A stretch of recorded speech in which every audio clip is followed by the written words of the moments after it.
Oke. Ayo, cerita. Ya bang. Bang, izin menanyakan Bang, ini kan terkait kabarnya Dr. Reza Gladys, kabarnya hari ini dipanggil di Krimsus Bang. Mungkin yang Abang dengar mungkin seperti apa sih Bang terkait Ya. pemanggilan ini? Ya jadi begini ya, saya ini kan advokat ya. Jadi saya perlu jelaskan saya advokat bukan alpukat ya. Saya jelaskan itu. Jadi kalau setiap advokat itu berbicara tentang ketentuan hukum. Nah kalau kemudian saya mengaku advokat, artinya adalah tentang ketentuan hukum acara. Nah kalau kemudian ada yang menyampaikan bahwa klien kami dipanggil hari ini, ya jelas dong, kami ini berbicara tentang mekanisme hukum, ada hukum acara pidana. Kami belum mendapatkan panggilan secara resmi untuk hari ini. Tetapi, ya perlu jelaskan, tertanggal 30 April tahun 2025 ada panggilan kepada klien kami untuk dimintai keterangan untuk hadir di Polda Metro Jaya pada tanggal 14 Mei 2025. Itu jelas ya. Itu yang resmi. Itu yang diterangkan oleh advokat, bukan alpukat. Ya, itu dia, aduh jelaskan itu. Nah, karena ada satu kesibukan yang tidak bisa ditinggalkan oleh klien kami, sehingga kami berkoordinasi dengan penyidik nantinya untuk dapat menghadirkan sebagaimana ketentuan hukum acara pidana. Seperti itu. Jadi kami belum mendapatkan panggilan yang resmi untuk hari ini. Seperti itu, ya. Itu dulu yang pertama tentang panggilan. Yang lain? Kalau yang untuk tanggal 30 tadi yang Abang bilang itu ke atas laporan siapa dan panggilan apa sih Bang? Ya, baik begini. Jadi di tanggal 30 April 2025 klien kami dipanggil untuk dimintai keterangan pada tanggal 14 Mei 2025. Itu sesuai dengan laporan dari rekan sejawat kami ya, Bang Fahmi Bahmid ya, nama beliau. Itu terkait tentang Undang-Undang Nomor 8 Tahun 98 tentang konsumen dan Undang-Undang 17 Tahun 2023 tentang kesehatan. Ya sebagaimana yang dimaksud di dalam pasal 8 junto pasal 62 di Undang-Undang Konsumen dan kemudian pasal 138 junto 435 di Undang-Undang Kesehatan. Ya, jadi kalau berbicara soal Undang-Undang Konsumen, ya ini rekan-rekan media harus paham. Itu berkaitan dengan delik aduan. Ya, saya tidak tahu apakah Bang Fahmi ini ada pernah ya memakai atau membeli produk kosmetik di Glavitsa ya milik klien kami. Ya kalau memang benar pernah beliau membeli dan memakai produk kosmetik, ya kedudukan hukum beliau sudah tepat ya untuk membuat laporan seperti itu. Itu hanya tentang kedudukan hukum. Itu harus jelasin ya. Belum tentang pembuktian seperti itu.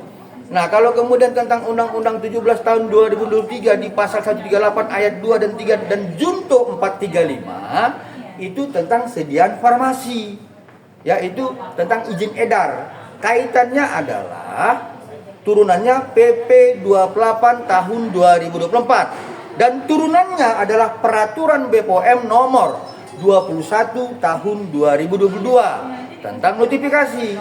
Nah, artinya di situ tentang bahwa klien kami telah menyimpan, mengkonsumsi atau mengedarkan, mendistribusikan sebuah sediaan farmasi yang tidak memiliki izin edar sebagaimana peraturan BPOM nomor 21 tahun 2022. Boleh dilaporin, tapi pembuktiannya nanti. Seperti itu ya.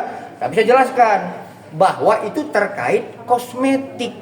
Kalau klien kami dilaporkan, kalau saya dilaporkan tidak mungkin karena saya tidak punya kosmetik. Ya artinya kalau ada orang lain yang melaporkan seseorang terkait sediaan farmasi, yaitu berkaitan dengan 138 pasti tentang izin edar, ya itulah notifikasi. Tapi kalau ada orang yang membeli ya sesuatu produk dan kemudian dia merasa dirugikan, itu pasti tentang undang-undang konsumen. Nah, saya pastikan seseorang itu boleh melaporkan seseorang yang lainnya karena dia sudah jadi korban. Nah, keterangan seperti itu, ya. Yang lain? Bang, berarti bisa ditegasin kalau sebenarnya yang melaporkan itu bukan dari konsumen ya Bang, melainkan dari Bang Fahmi sendiri ya Bang? Sesuai dengan panggilan yang kami peroleh ya, sebagaimana di tanggal 30 April 2025 dan itu dihadirkan klien kami untuk diminta keterangan 14 Mei 2025, itu pelapor adalah Bang Fahmi Bahmid ya. Ya jadi kalau menurut kami ya, kita bicara hukum ya, karena saya advokat gitu, bukan alpukat ya. Saya jelaskan, kalau ada yang melaporkan seseorang terkait undang-undang konsumen, berarti orang itu telah memakai, mengkonsumsi, pernah membeli. Ya kita akan bertanggungjawabkan itu gitu loh. Kalau memang benar seperti itu ya, seperti itu. Bang, apa ini berarti secara tidak langsung memang sengaja untuk menyerang Dr. Reza Gladys atau seperti apa, Bang? Seseorang itu berhak untuk melaporkannya, tapi kalau misalnya ada yang melakukan penyerangan secara negatif dan menyudutkan klien kami agar klien kami hancur, kita buktikan secara hukum. Ya jadi begini, saya kan sering mengatakan kalau advokat itu harus berbicara fakta hukum, peristiwa hukum.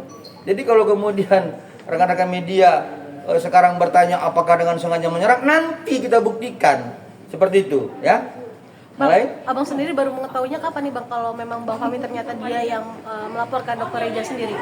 Soal laporan itu saya nggak tahu kapan disampaikan, tetapi panggilan kepada klien kami itu dilayangkan kepada kami sekitar awal awal Mei ya, seperti itu, karena suratnya itu tanggal 30 April 2025. Nah, seperti itu ya. Mungkin setelah itu ada pemanggilan lagi, Bang, selanjutnya? Ya, sebagaimana yang saya sampaikan sebelumnya, kami kan advokat. Ya, jadi harus patuh dan taat terhadap azas hukum. Kalau kemudian secara ketentuan hukum acara kami dipanggil dan klien kami itu nanti tidak terlampau sibuk dalam profesinya ya. Ini sekarang kan klien kami sedang melakukan treatment ini. Nanti jangan dia salah-salah bedah, nanti rusak lagi wajah orang, itu kan. Nanti kami akan hadirkan kalau ada panggilan resmi, seperti itu. Berarti sampai sejauh ini belum ada pemanggilan resmi ya, Bang? Secara resmi kami belum mendapatkan panggilan yang kedua ya. Yang kemarin itu hanya panggilan pertama, seperti itu. Dan itu pelapornya adalah bukan konsumen ya, Bang? Ya, jadi seperti yang saya sampaikan tadi, pelapornya seharusnya itu kan kalau dikaitkan dengan undang-undang konsumen itu harus orang yang memakai. Tetapi ini pelapornya adalah rekan sejawat kami, Abang Da Fahmi Bahmid. Ya, satu azas hukum yang harus kita pahami, ada yang namanya lex specialis, derogat, lex generalis. Oke? Tetapi turunan dari lex specialis, derogat, lex generalis, ada namanya lex specialis, sistematis. Nah, ini saya gak jadi kuliahi mahasiswa semester 5 dan semester 6 gitu loh. Jadi maksudnya rekan-rekan sejawat saya harus pahami itu ya, lex specialis, derogat, lex generalis. Kemudian di bawah, di atasnya lagi yang lebih khusus, lex specialis, sistematis. Itu jelas itu. Ya, ada lagi?